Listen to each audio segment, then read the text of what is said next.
Hello সবাইকে, সবাই কেমন আছো? আশা করি তোমরা অনেক ভালো আছো আর আমিও অনেক ভালো আছি। তো দেখো আজকে চিকেনটা একটু অন্যভাবে রান্না করেছি, ভাবলাম তোমাদের সাথে শেয়ার করি। সবার প্রথমে কড়াই বসিয়ে পরিমাণ মতো সর্ষের তেল দিয়ে দিয়েছি, দিয়ে দেখো আলুগুলো একটু ভেজে নিয়েছি লবণ আর হলুদ দিয়ে। খুব বেশি আলু ভাজার দরকার নেই, একদম 60% মতো ভাজতে হবে, একদম লাল লাল করার দরকার নেই। আর লবণ হলুদ দেওয়ার কারণেই আলুর কালারটা বেশ সুন্দর হবে। তো দেখো হালকা ভেজে নিয়ে তুলে নেব। এই দেখতে পাচ্ছ এরকম অবস্থাতে বেশ একটা খুব সুন্দর কালার ধরেছে উপর থেকে, এরকম অবস্থাকে আমি তুলে নেব। তুলে নিয়ে সেই তেলের ভিতরেই আমি 500 গ্রাম মতো এখানে চিকেন নিয়েছি। চিকেনটা ভালো করে পরিষ্কার করে ধুয়ে রেখেছিলাম, সেটাই চিকেনটা দিয়ে দেবো। মানে এই তেলের ভিতরে লবণ হলুদ যেহেতু অলরেডি দেওয়া আছে, সেই জন্য এর ভিতরে আর এক্সট্রা করে লবণ অ্যাড করব না, আমি শুধুই চিকেনটা দিয়ে দেবো। দিয়ে হালকা একটু ভেজে নেব।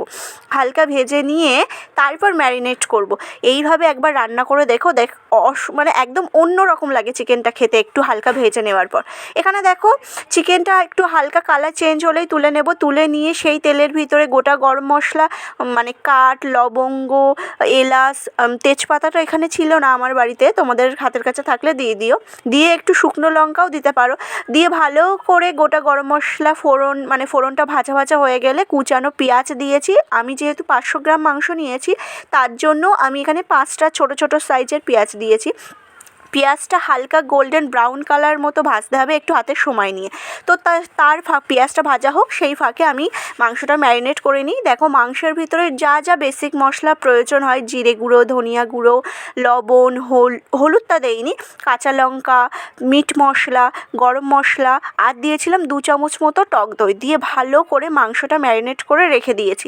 রেখে দিয়ে তারপরে দেখো তার ভিতরে আমার পেঁয়াজটাও গোল্ডেন ব্রাউন করে ভাজা হয়ে গিয়েছে। এবার পেঁয়াজ ভাজা ওর ভিতরে আমি কড়াইয়ের ভিতর দিয়ে দেবো 1 চামচ আদা রসুন বাটা।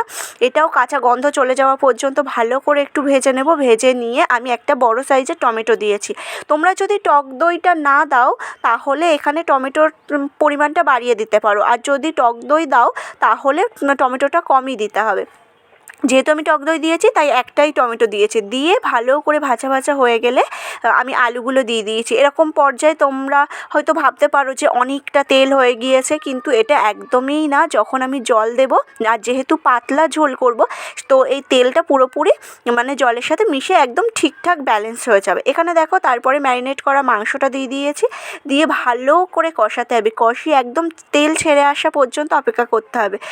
দেখতেই পাচ্ছ তোমরা, মানে মিনিমাম আমি 7 থেকে 8 মিনিট কষিয়েছি। কষানো হয়ে গেলে তারপরে পরিমাণ মতো, আর হ্যাঁ মোস্ট ইম্পর্ট্যান্ট যেটা জিনিস, গরম জল দিয়েছি পরিমাণ মতো। এখানে বড় বড় উঁচু কাপের 2 কাপ 3 কাপ মতো দিয়েছি, যেহেতু আমি পাতলা ঝোল করব। আর তোমরা যদি ঝোলটা একটু গাঢ় করতে চাও তাহলে একটু বেশিক্ষণ ফোটাতে পারো, বা একটু জলের পরিমাণ কমও দিতে পারো। এখানে দেখো সব কিছু ফুটে উঠেছে, আর কিছুক্ষণ রান্না করলেই আমার কমপ্লিট। একদম এই রকম পর্যায়ে আমি নামিয়ে নেব।